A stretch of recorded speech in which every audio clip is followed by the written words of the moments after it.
Good morning, everyone, and welcome to Working Webinar Wednesday. My name is Mary Jo Williams, and I'll be your facilitator moderator for today's session. And today's session is Tax Basics for Farmers, Fishers, and Other Business Owners. Today's session is in collaboration with the Virgin Islands Bureau of Internal Revenue and the UVI Cooperative Extension Service in the UVI School of Agriculture. Today's session is being recorded and will be posted on our Facebook page and uploaded to our YouTube channel, which can be found at SBDC. Okay, and for today's session, please put your questions in the chat and they will be answered at the end of the presentation. We have today representing the UVI Cooperative Extension Service, Dr. Lewis Peterson, who is the Assistant Director for the St. Thomas St. John District of the Cooperative Extension Service. And I think he needs no introduction to many of you. He's been at UVI for quite some time. So Dr. Peterson, if you will give us a few words, please. Good morning to everyone, and thank you, Ms. Mary Jo Williams. On behalf of the Dean of our School of Agriculture, Dr. Usman Adamu, as well as on behalf of our Associate Director for the Cooperative Extension Service, Mr. Stafford Crossman, I want to welcome everyone here today to our Tax Basics for Farmers, Fishers, and Other Business Owners webinar. I really appreciate the partnership that we've had, a long-standing partnership with the VI Small Business Development Center, as well as with the VI Bureau of Internal Revenue. And this opportunity, every year we look forward to because it helps us to continue our year-round promotion of farming as a business. And speaking of business, I want to also thank all of the farmers, the fishermen, and other business owners who are here today to be in the webinar and taking valuable time out of their businesses. I'm sure you'll find it very meaningful, and I thank you all again for being here on the webinar today. Thank you. Thank you, Dr. Peterson. And to lead us off from the Virgin Islands Bureau of Internal Revenue, we have Ms. Perpetua Cranston. She's the Chief of Audit at IRB. She's the lead presenter in today's session. She's stationed in St. Croix, and she's been at IRB for quite some time. So Ms. Cranston, I will allow you to go ahead and start the presentation and introduce your team.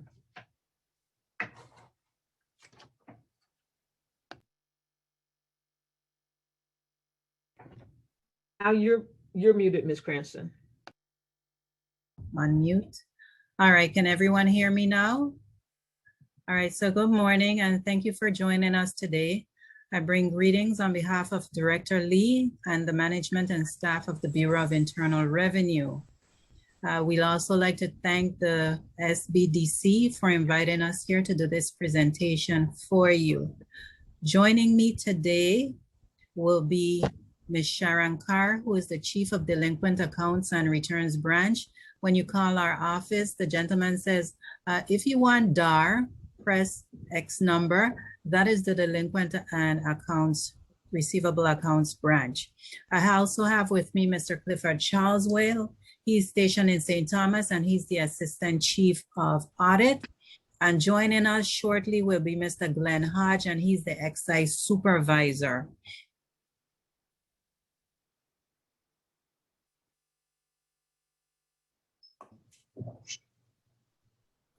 Okay, so our objectives this morning will be to tell you a little bit about the Bureau of Internal Revenue, introduce you to some of the business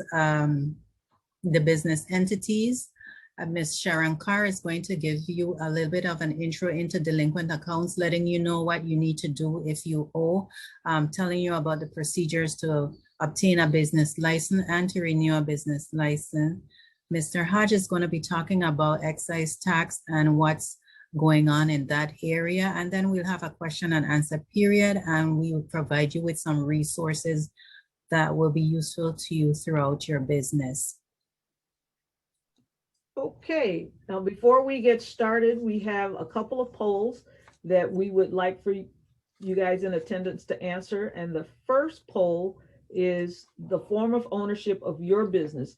If you'll take a few seconds and answer the form of ownership of your business, we would greatly appreciate that, and that will help our presenters better address some of your issues as they go through the presentation. Okay, and we will give you another 10 seconds to answer because we have one more poll that we would like you to participate in before we move on. Okay, we will be ending the poll in 5 seconds. Poll is ending now. And I will share the results of the attendees that answered the poll. 83% are sole proprietors and 17% are partnerships. Okay, and then we have one other poll.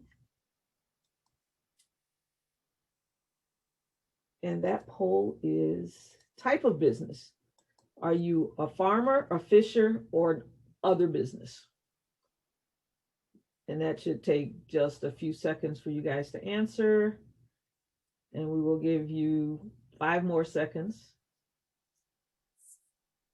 Okay, so I'm ending the poll now.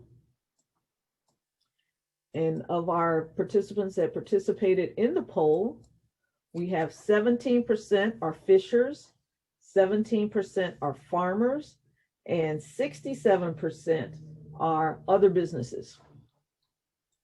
All right, thank you, Ms. Williams. Yes, ma'am.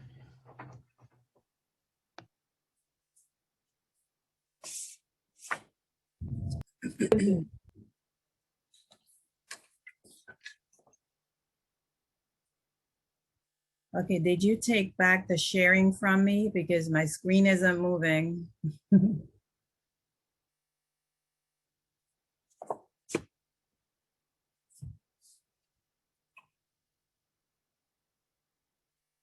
Ms. Williams? I did not take back sharing. All right, so like anything else, when you're using Zoom, you've got to be able to improvise. So we're going to tell you a little bit about the Bureau, its mission, and its authority. The Bureau was established in 1980 when we split from the Department of Finance. We are here to administer and enforce the tax laws of the Virgin Islands. And of course, you know, we're a mirror jurisdiction, so we also administer the Internal Revenue Code rules and regulations. That's why we use the 1040s, similar to the individuals on the mainland. Our authority comes from the Naval Appropriations Act of 1922. So we have several different types of business entities. We have our sole proprietor. That's for an individual. Most of you are in that category, and you file a Schedule C along with your 1040. Some individuals may file a single member LLC, and that will also be included in his 1040 or her 1040. That's usually a corporation, but you're an individual, one shareholder, and so you're filing as a single member. We also have partnerships that's designed for 2 or more individuals, and that individual would file a partnership return and receive a K-1 at the end of the year, and on the K-1 will then be filed with his 1040. The schedule or the subchapter S, that's a corporation. It's a float-through entity similar to the partnership return. And you also receive a K-1, which you file with your 1040s at the end of the year. A C corporation, also known as a regular corporation, includes foreign corporations as well. Those are separate entities, and you will actually be more receiving dividends or shareholder information there, okay? So this is our Schedule C. The Schedule C is divided into many different parts. At the top of the Schedule C, there's the business owner, business information, it's asking you for your EIN and social security number. It also asks you where your business is at. So we need to get your location. Don't provide us with your mailing address. At this point, we need your location. We go down to the second part, Part F through J, and it's asking you about your business. how do you receive your monies? Are you on a cash basis or accrual basis, or are you using a hybrid? Are you participating or are you non-participating in the business? So that type of information goes in there. Then we move on to the income. Income information. Many businesses generate income from many different areas. Your income can come from day-to-day sales. It can come from bartering. It can come from rentals. Different types of information goes in that section. Also, if you have a store with inventory or any type of business with inventory, your inventory goes in there and part of it goes on part 2 of the Schedule C. We move on to part 2. Part 2 shows your expenses, and these expenses have to be related to the business. You have to be in the business for profit motive. You cannot just be in business to make losses to put on your tax return. You actually have to have a business purpose for being there. So some of the expenses I've seen individuals take are advertising, car and truck, office expense, and we have a whole host of different expenses that individuals may qualify to put on their Schedule C right there in part 2. Some people have a home business. There is a portion for home business as well. And some people may have to use another form other than the Schedule C. So our regular filers will use the Schedule C. Our farmers will use the Schedule F. And it's all divided similarly. Part 1, you're gonna put where your sales came from. So if you have livestock, if you're a farmer that deals with produce, if you're a farmer that deals with things out of the earth, agricultural products, all that type of information, whatever income you generate and earn will go in the top half here. Some other individuals may have different co-ops, etc. So all that information goes up into part 1. Part 2, similar to the Schedule C, it's where you're gonna put your expenses. If you had to purchase one of those backhoes or some other type of item to use in your business, you may have to fill out a depreciation sheet. That information goes there. You may be advertising for your business, your farm. You may want us to come on Saturdays to see you at the fairgrounds. And you may actually put an ad on Facebook, YouTube, anywhere like that. That information is rolled up into part 2. And then you would generate the rest of the return.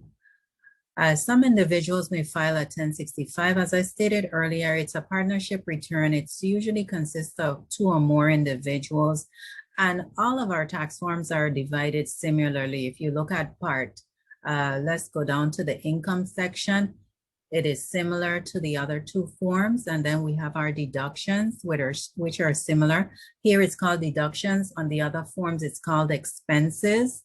And then we roll those up into either a net profit or a net loss on the tax return. If you look at these schedules, 1120. Let me see, I'm seeing something here.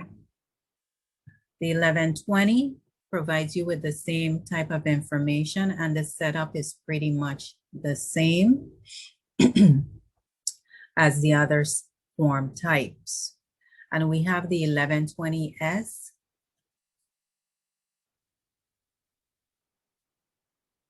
That is being shown on the screen. That also shows you similar type of information, where in the top part, you put your income information. In the middle, you put your deductions, such as your taxes and licenses that you paid, your advertising, your pension costs, etc.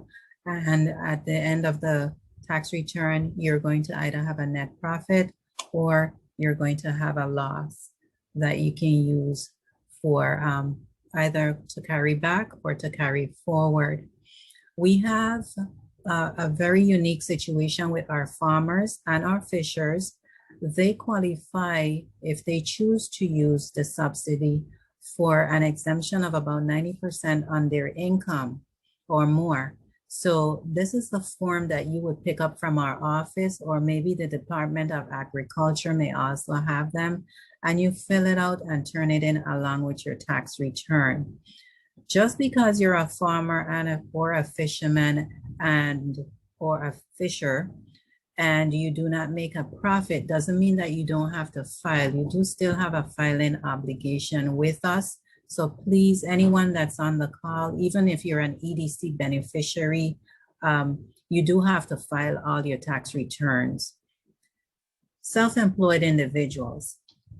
A self-employed individual may be some of the individuals on this Zoom meeting today. It's a person that can do freelancing, you work odd jobs, you may be employed, you may have done some work for someone but not been an employee. You may have certain skills that you lend out to others and they pay you for them. All those individuals are considered self-employed individuals. Self-employed income may not be subject to income tax withholdings. However, you are responsible for paying your taxes. Self-employed individuals that receive more than $400 per year are required to file and pay self-employment taxes if you have a net income.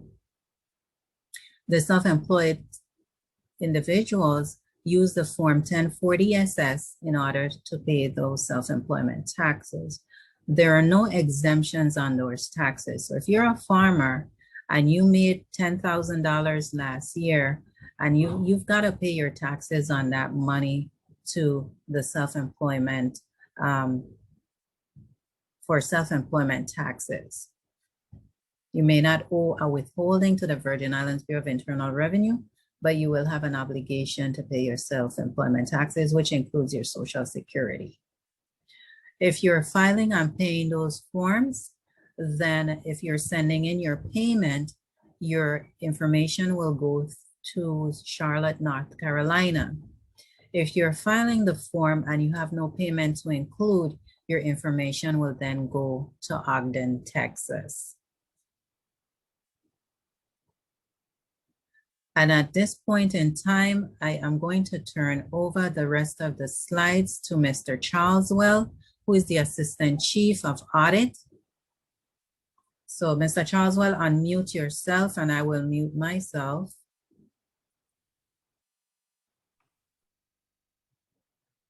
Good morning, listening audience. My name is Clifford Charleswell, the Assistant Chief of the Audit Division. I'm stationed in St. Thomas. And I'm going to discuss the employer taxes. If you have employees, you are responsible for paying the employment taxes on their behalf. As an employer, you must pay 1/2 of an employee's Social Security taxes, which is 7.65%. The current rate is 15.30% of their income, the same as your self-employment taxes. Use Form 943, Employer's Annual Federal Tax Return for Agricultural Employees, to report and pay the taxes to the federal government.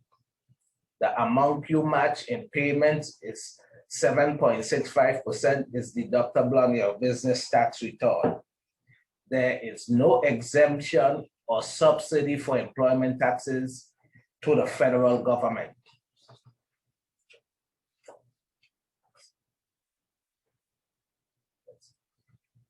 Common employer business taxes.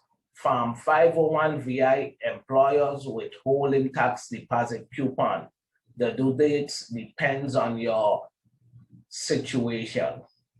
Form 941 VI, employers quarterly withholding tax returns.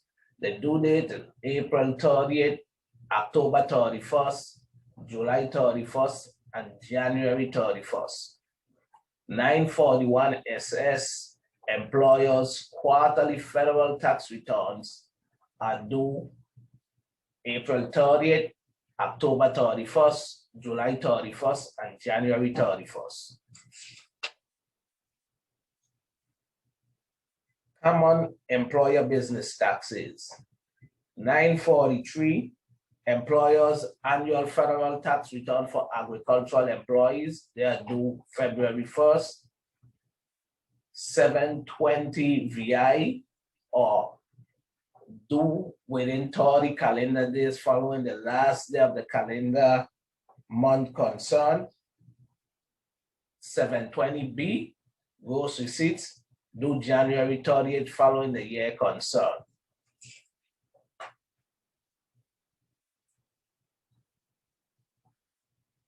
Common employer business taxes, 7/21 VI excise, wherein Mr. Hart is going to discuss that in his presentation.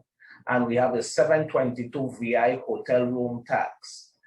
That form is paid on 5%, but on the form itself, you must check off what entity is it. Is it for hotel? Is it for a timeshare? Is it for a condo, villa, or other Airbnb? If it's an Airbnb, the VI Bureau of Internal Revenue is under its agreement with the Airbnb, collects the hotel room tax directly from guests and remits it monthly to the VI Bureau of Internal Revenue. Therefore, taxpayers who are required to file a monthly hotel room tax should only report on Form 722 VI the amount from room rentals and the applicable taxes collected outside Airbnb. That's it. The Farmers, Fishermen, and Consumers Assistance Act of 1977 exempts any person or entity engaged in farming and fishing from paying the excise tax. These persons or entities are still required to report these imported items. Okay. That concludes my presentation. And we bring it now to Ms. Sharon Carr, the Chief of the Delinquent Accounts Branch. Good morning, everyone. My name is Sharon Carr. I'm the Chief of Delinquent Accounts and Returns, and I'm stationed in St. Croix. What happens if you have a bill? If you owe, you file a return, any return, and you owe, you can pay in full, you can do a payroll deduction, do an installment agreement, or offering compromise.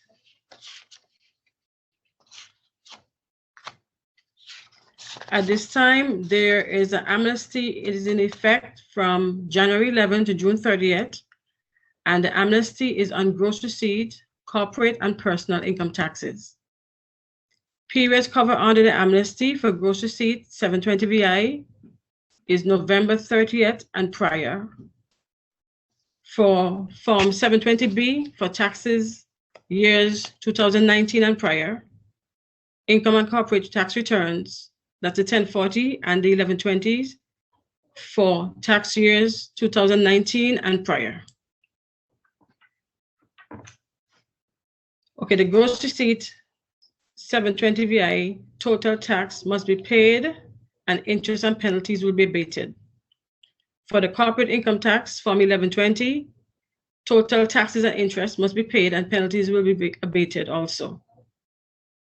For the personal income tax, Form 1040, total tax and interest must be paid and penalties will be abated.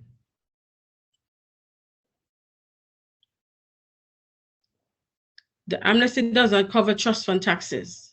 Trust fund taxes are the 941s, the employer's quarterly tax returns, and the hotel room tax, so Form 722 VI, that condos, villas, and timeshares. Those are not covered under the amnesty. Okay, tax clearance, you have to be in compliance to receive approval for tax clearances. In order to obtain a business license, you must obtain a tax clearance from the Virgin Islands Bureau of Internal Revenue. To get this clearance, you must be current with filing and paying our taxes, local and income taxes. An application must be filed each year for tax clearance.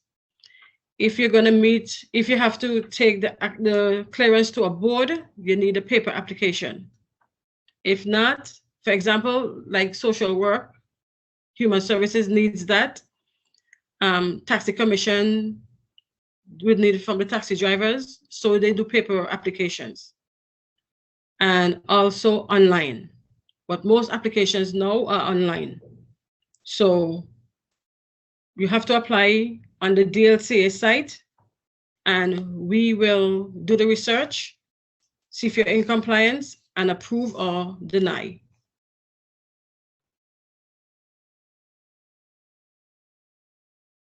Okay, thank you.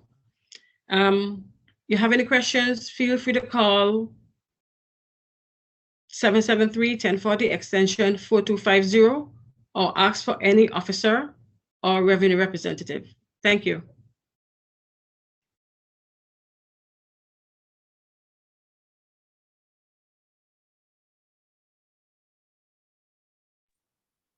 All right, thank you, Sharon. Thank you, Charles. Well, Mr. Hodge, are you ready? Good morning. Yes, sir. My name is Glenford Hodge. I'm the supervisor of excise tax. This morning I'll be presenting about excise tax, with specifically regarding the tax applicability on locally manufactured goods. Manufacturers who import raw materials to be used in their manufacturing business will be required to report these items at the time of importation and use the appropriate codes to ensure that the raw materials are specifically identified. What is a manufactured good? The transformation of goods or wares, physical or chemical, by manual labor or machinery into new products. Manufacturing activities are those described in the North American Industrial Classification System codes under sections 11, 31, 32, and 33. For more details regarding the NAICS codes, please visit the following website, which is www.naics.com.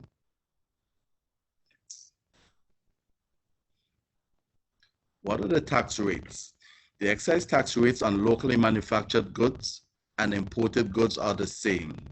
The rates can be found in Title 33, VI Code, Section 42A. Goods imported to be used in manufacturing.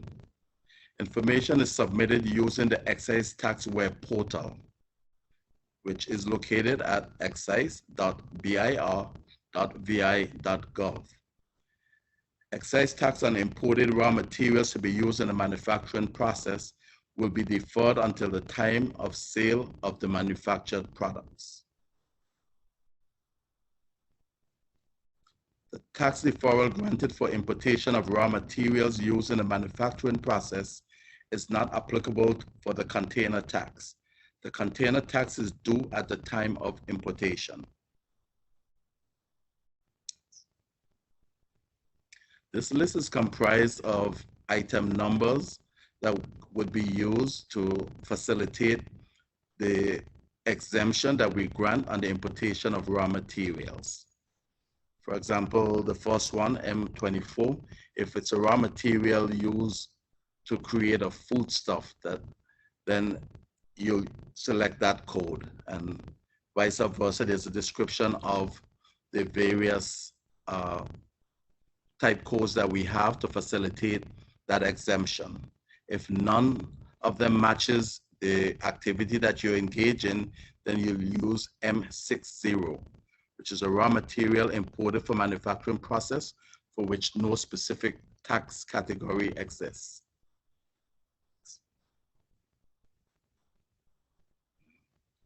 This is an example of what the return looks like when it's being submitted. And as you see circled, we have M56, which is the tax category for construction material. For example, this may be someone who's engaged in possibly building hurricane shutters or cabinets, and they import in the plywood. We are no longer charging them that tax at the point of importation, which is typically done for all excise tax imports. But since it's a product that is going to be made using this item to avoid the possibility of a double taxation, we are granting that upfront exemption. And then once the product is made, then at that point we are applying the tax. We'll get into that a little bit further on in the presentation.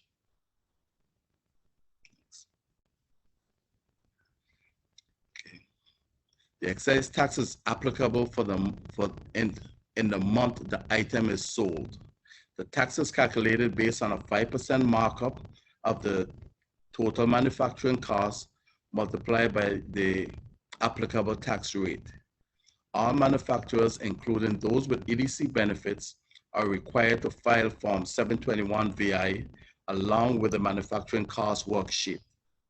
Form 721 VI MWKS is due 30 days after the close of the month concerned. Those forms are available on the Bureau's website, and they are also available at the various Bureau's locations.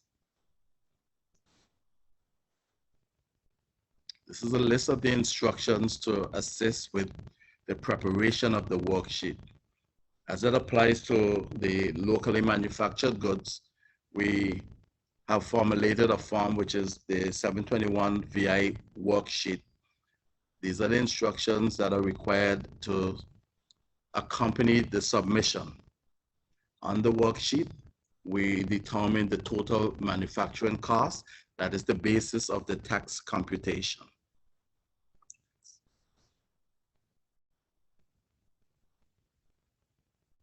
Again, this is additional instructions that is applicable to the form that is required to be submitted for the tax computation and payment, if applicable. For instances where there are no sales activities of locally manufactured goods for the month, Form 721 VI must still be filed using code M00 in the item field, in the item number field.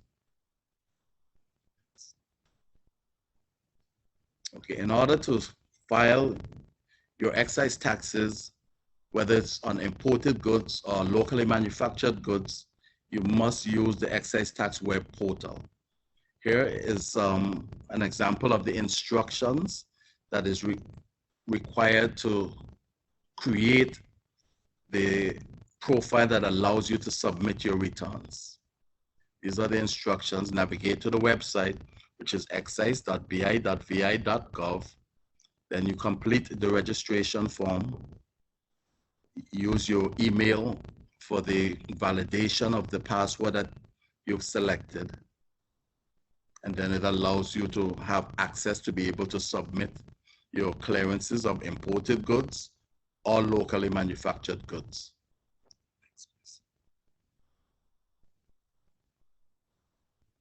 Okay, this is what I just spoke with regards to the creation and the validation of the password using your email. Okay, once you've created the profile, then these are the instructions on how to submit your clearances, whether it's excise tax on an imported product or a locally manufactured product. The same portal can be used to facilitate those clearances, submissions of your returns.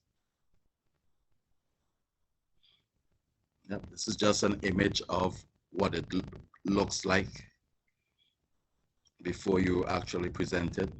Go on to the next.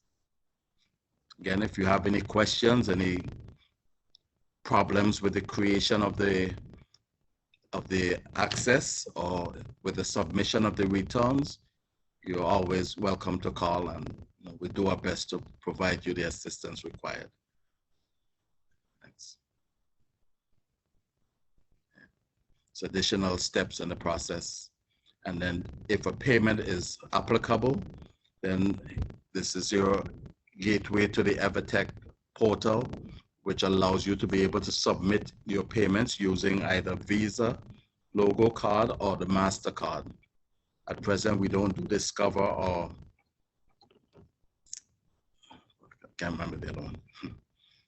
American Express, we don't accept those. Visa or MasterCard. Thanks.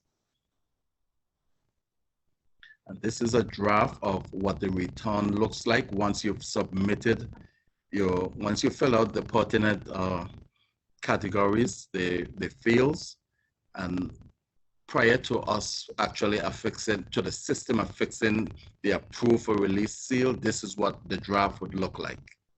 Once it's submitted, validated by the officers, then the Bureau's seal and an approval stamp for release is affixed to this document. Okay, the rate and what are the rates and for late payment? Penalty rate is 5% per month up to 25%. If interest is owed for late payments, annual payment is at 1% until paid.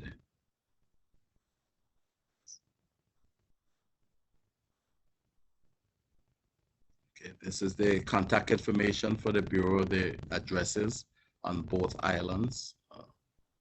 St. Thomas, which is at Smith Bay, Suite 225, and in St. Croix at the Leroy A. Quinn Government Finance Center, located at 4008 Estate Diamond, Plot 7B.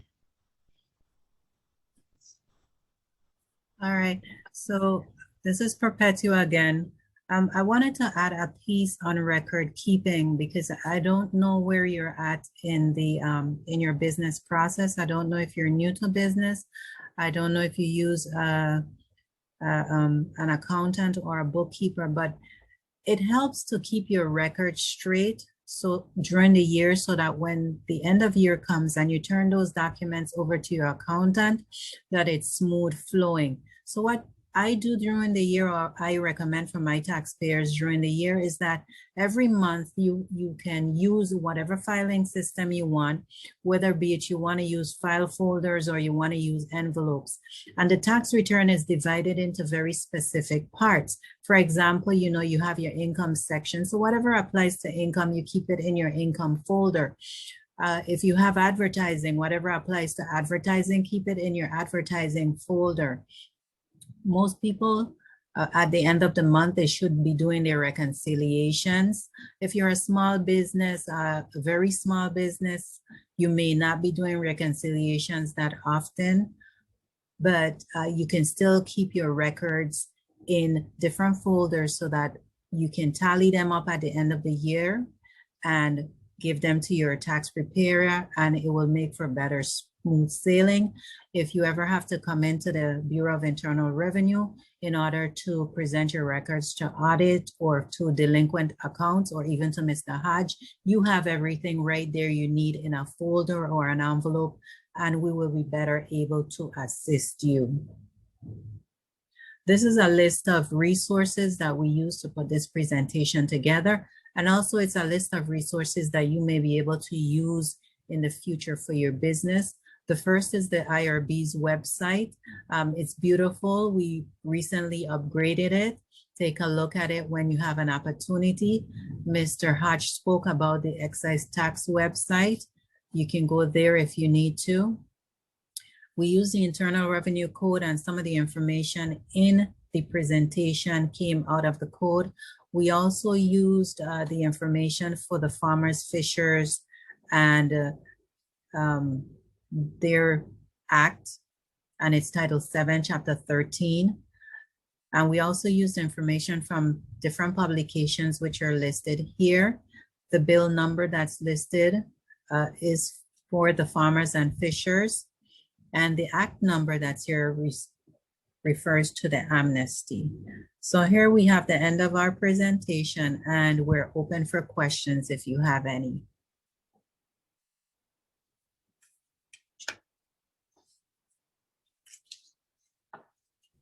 Okay, if you could put your questions in the chat or raise your hand and we will recognize you, and then you can unmute your mic. And for everyone that's online, I just put a copy of the presentation in the chat so you can download that before you leave the call. Question, what's the interest rate that is charged for tax bill that's not paid in full at the time you pay your taxes? Sharon, unmute so that you can answer. Okay. 1040 is usually due April 15th. April 16th, interest and penalty will start rolling. It's a 25%, is a 5% penalty and a 3% interest. And interest is compounded daily. 5% penalty? Until that bill is paid. The penalty will roll up to 25% and the interest keeps compounding daily. Wow. So it's advantageous to get a loan, pay IRB, and then have a fixed amount to pay back to the bank. Yes, ma'am. We don't get that kind of interest on our tax returns that we're waiting for to come back, right? Yes, we do. Right, Charleswell? You're muted, Mr. Charleswell. Yes, you would get interest on your tax return, 1% above what is paid out. Okay. The time frame that it's being held here. Okay. Okay, great. All right. Do we have any questions from the audience? Well, while we're waiting, there. Yes, I have a question. Could anyone tell me what's the difference between enslavement and the Bureau of Internal Revenue? What's the difference? Well, that's not quite a question we could answer.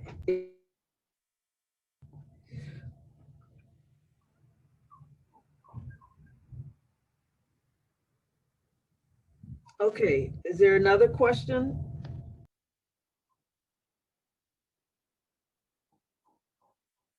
Good to me.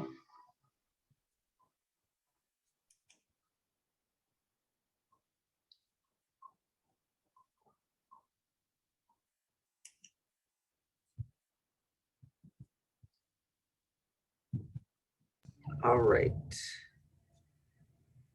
Now, Well, if we have no questions so far this year, April 15th is the filing deadline for the 1040s.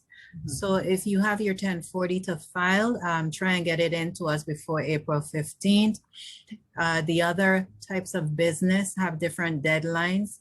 Some is March, as well as corporation is also in April. The partnerships are in March.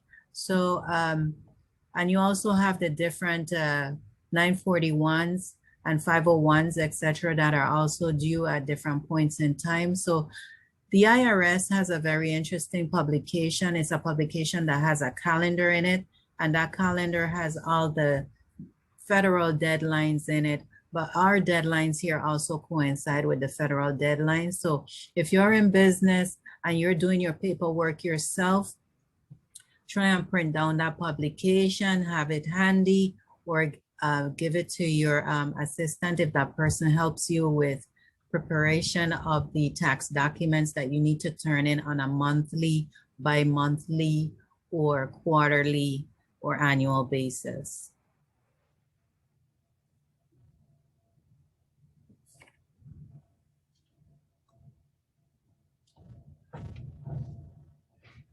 Mr. Hodge, unmute yourself. I don't know if, I don't recall if I made mention that as it pertains to local manufacturers, for example, their activity for this, for February, all their activity for February, the filing date for that and the payment of tax, if applicable, would be 30 days after the end of February, which will be March 30th will be the due date for the payment of their activity of the month of February. This is relates to local manufacturers of locally manufactured goods. I just wanted to add that. I don't recall mentioning it in my presentation. That Thank you. February month makes everything a little funny. Yeah, And I mean, in March, like the activity for March, the filing due date will be 30 days after that month, meaning it will be April 30th will be the due date for their activity of the month of March. all right. I'm not sure if you can answer this question, Ms. Cranston. Can you explain the $1,400 check stimulus in relation to tax filing? As far as the $1,400 goes, I won't be able to explain that because I don't believe that it's even passed as yet. If we're talking about the additional monies that are being considered right now in Congress.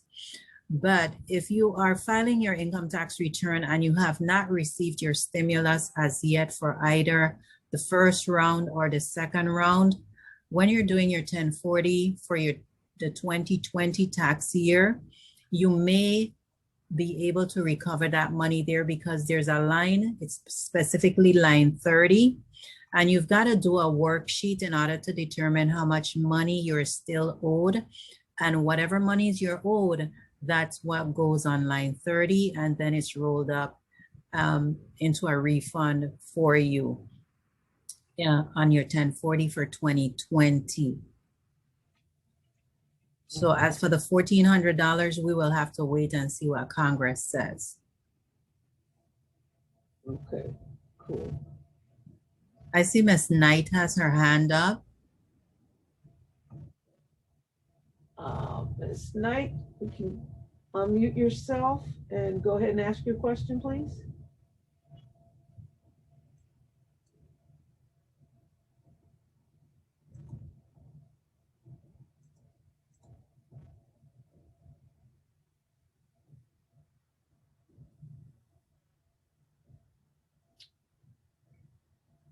Okay, Ms. Knight, you're unmuted. You can go ahead and ask your question.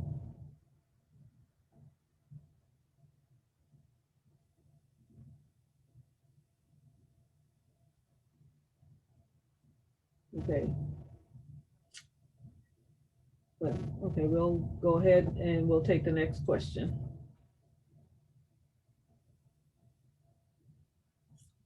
All right. Now, so some taxes are due March 15th, some taxes are due April 15th, and then you have other things due throughout the year. Yes. Okay. So person really, you guys have a calendar on your website, right? To help people keep up with what's due when? There's supposed to be a calendar on the website. I haven't looked recently to see if it's updated, but there is a calendar that's produced by the IRS. I don't know the calendar number. I don't know if any other member here with me knows the calendar number, but there is an IRS website, publication that has the calendar in it. Publication 6961.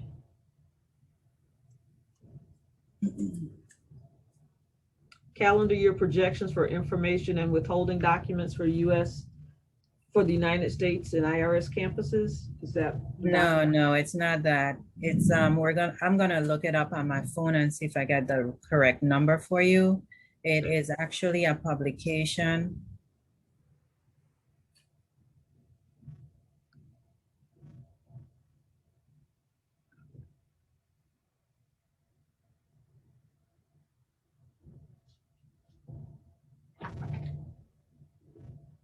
Oh, okay. Ms. Knight's question was answered. She's having challenges with her audio. Oh, okay.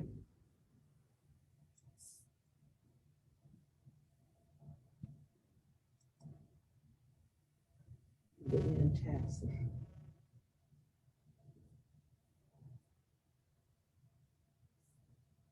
Uh-oh. All right, there have been some gaps in terms of the conversation, so you guys might not have lost the audio. It just may be that there was no conversation during some of those times of silence. Okay, so I got the publication. It's IRS publication 509. And in there, it talks about the different deadlines for the different forms. The IRB forms also have the deadlines for the individual forms on the reverse side of our form. So if you have our 720, if you have our 941 VIs, if you have our 501s, there is usually an explanation on the back along with when the form is due. So that's form publication 509. It's a calendar. Yes, publication 509. Okay. Chat.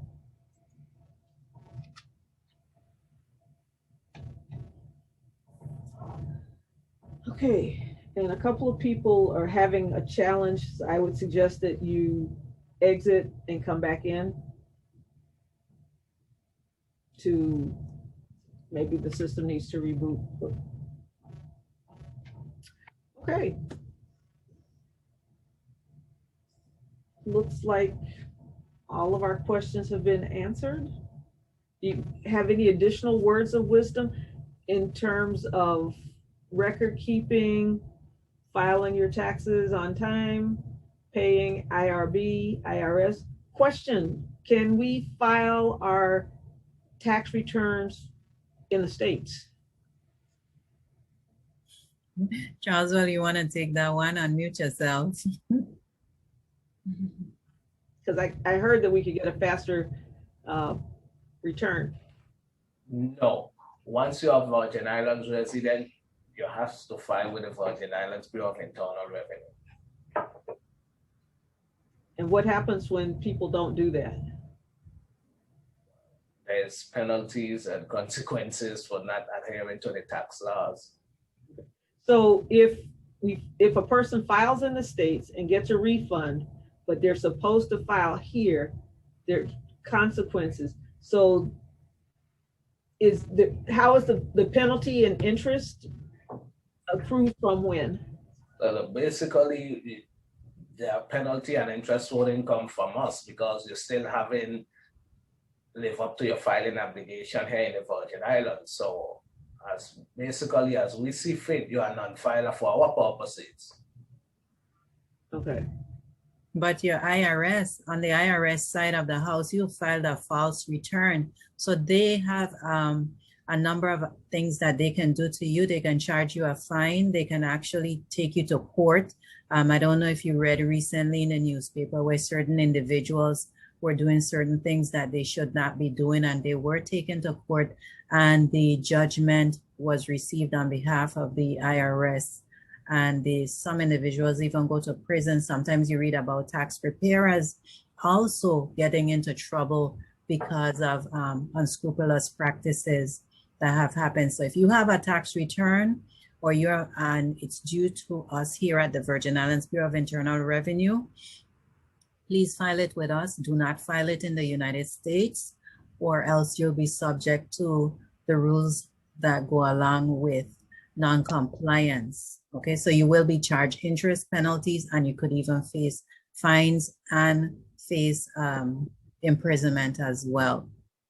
We don't pay on time sometimes. However, you do get interest on your money, and it's a lot more than you get from the bank. And to piggyback on what Ms. Cranston said, you definitely cannot file 2 tax returns. During the past, we have seen people that file returns here and on the mainland, and that's totally illegal. You file wherever you spend 183 days and wherever you are resident. So if you spend 183 days here in the Virgin Islands, you are resident of the Virgin Islands for tax purposes, not a resident of the United States. Question. And to piggyback on all that too, For businesses, remember you need to be in compliance to get a business license. So filing in the States, that means you're non-filer here with us. So that is gonna deny your business license. Okay. So who do you contact at IRB if you receive correspondence IRS stating that you owe withholding? So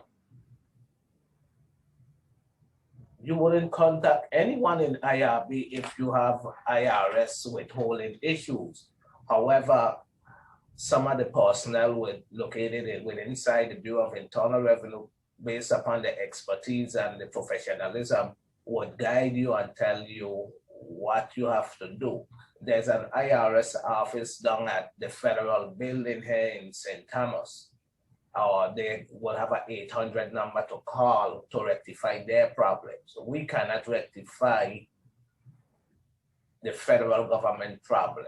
Maybe there's some instances where you file the wrong place, and we will try our best to help you recover that, but it's not our primary duties. Okay.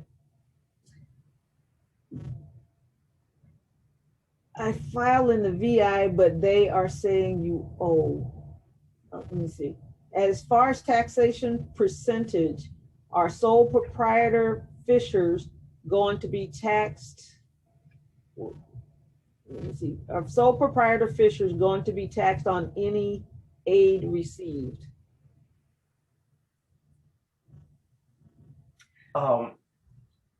Can you restate that question for me, please? Okay, a lot of people have received unemployment. Okay. Is unemployment taxable? Yes, it is. Okay, so they need to put that on their tax return. Yes. Okay.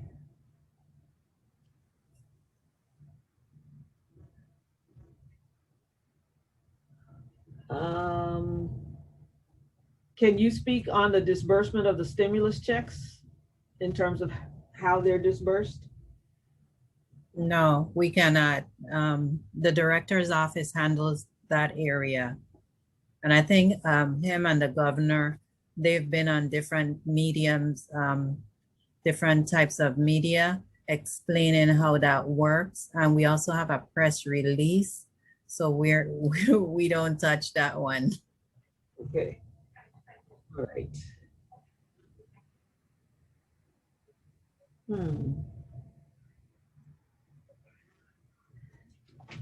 Okay, can you guys give your phone numbers or put them in the chat for people to contact you directly? Because there are a couple of questions that I don't think this is the correct forum to discuss them, so that people can sidebar with you. Okay, so let me go back to the contact information for the Bureau of Internal Revenue. If you're trying to locate someone in the St. Thomas office, the main number is 340-715-1040. And if you're trying to contact someone in the St. Croix office, our main number here is 340-773-1040.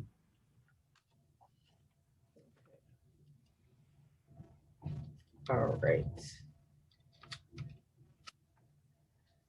Okay. Do we have any more questions? All right, I learned a lot today. Should not file tax returns in the States if you made your money here. That's very good. We also have some people that move here during the year.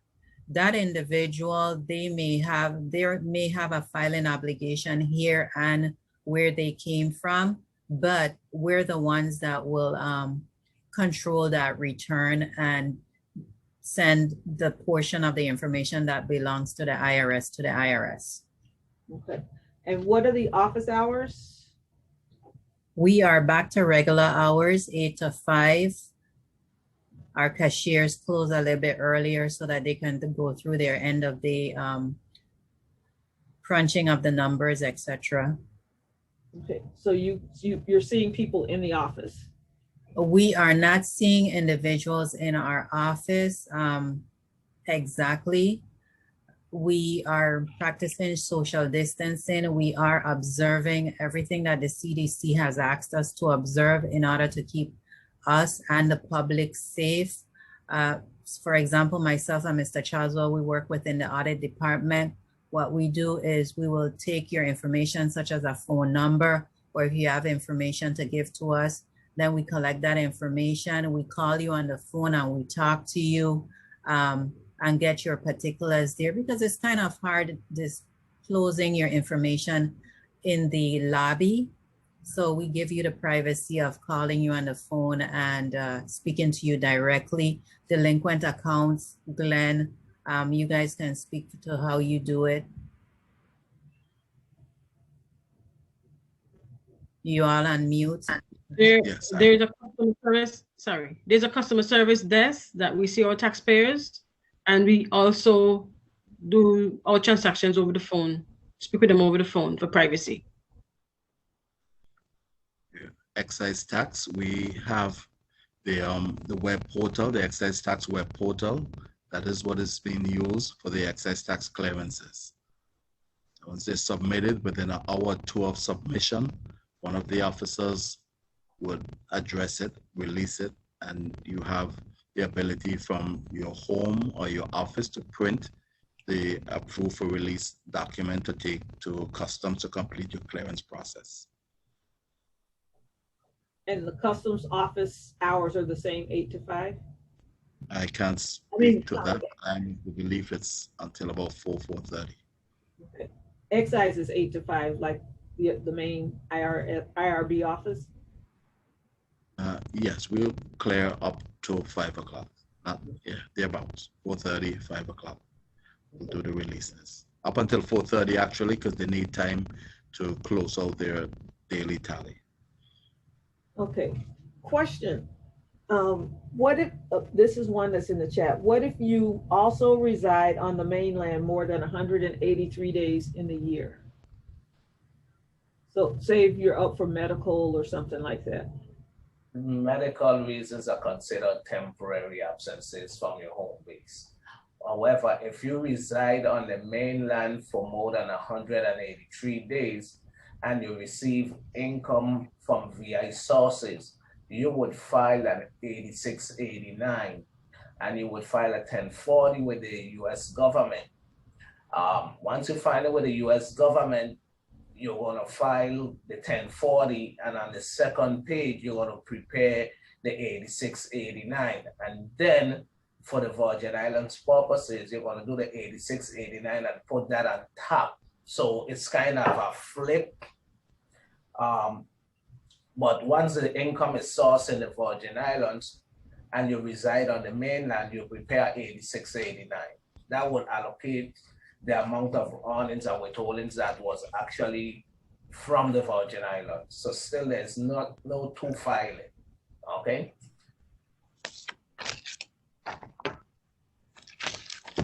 Form 8689? 8689, that's correct. All right. Okay.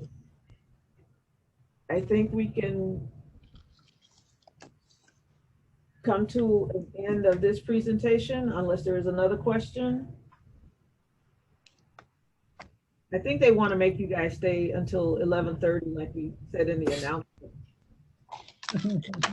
I just want to remind people about the amnesty. It will be good until June 30th. If you have tax bills, you can come and see us. We'll be happy to offer excellent customer service. Thank you. I would like to add one final comment. We've been having a lot of questions lately pertaining to the filings of non-residential aliens, more specifically the educators that comes into the island, and we've been getting all kind of different aspects of where they're going to file and who and how they're going to file. moving forward, anyone in St. Croix that has that issue would speak with Ms. Perpetua Cranston, the Chief of Audit, and on the island of St. Thomas, to myself, Clifford Shaw as well. That was directed through our legal counsel's office as late as yesterday, because many individuals have been getting conflicting stories and have been all over the places as to how and what they're supposed to do. Okay, and for the record, 1040 NI individuals, they're not subject to receiving the stimulus. I must put that out there. Okay.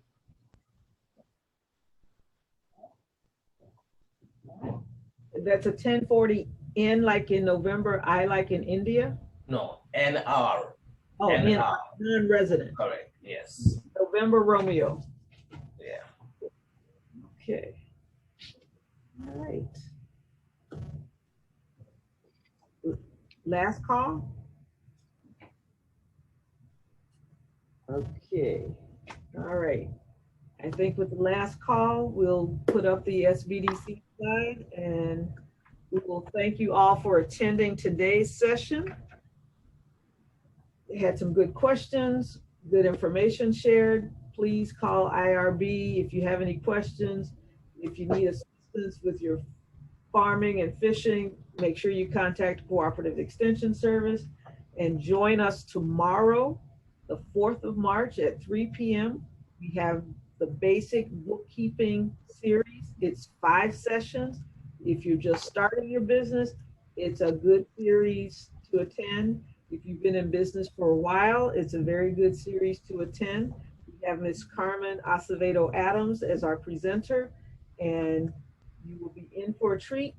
And this webinar series today should have cost you a lot of money, but it didn't. And tomorrow's webinar series should cost you a lot of money, but it won't. It'll just cost you some time. And come prepared with your pencil and paper so you can take notes. And we look forward to seeing you tomorrow at 3 p.m. And that's it for the week. Thank you all for attending. And on behalf of our State Director, Mr. Ted Gutierrez, and the staff at SBDC in St. Croix and St. Thomas, and the fabulous staff of the Cooperative Extension Service on St. Croix and St. Thomas, and big kudos to the staff of IRB on St. Croix and St. Thomas. We want to thank you all for joining us today, and we look forward to seeing you in future webinars. Thank you very much. Thank you for having us.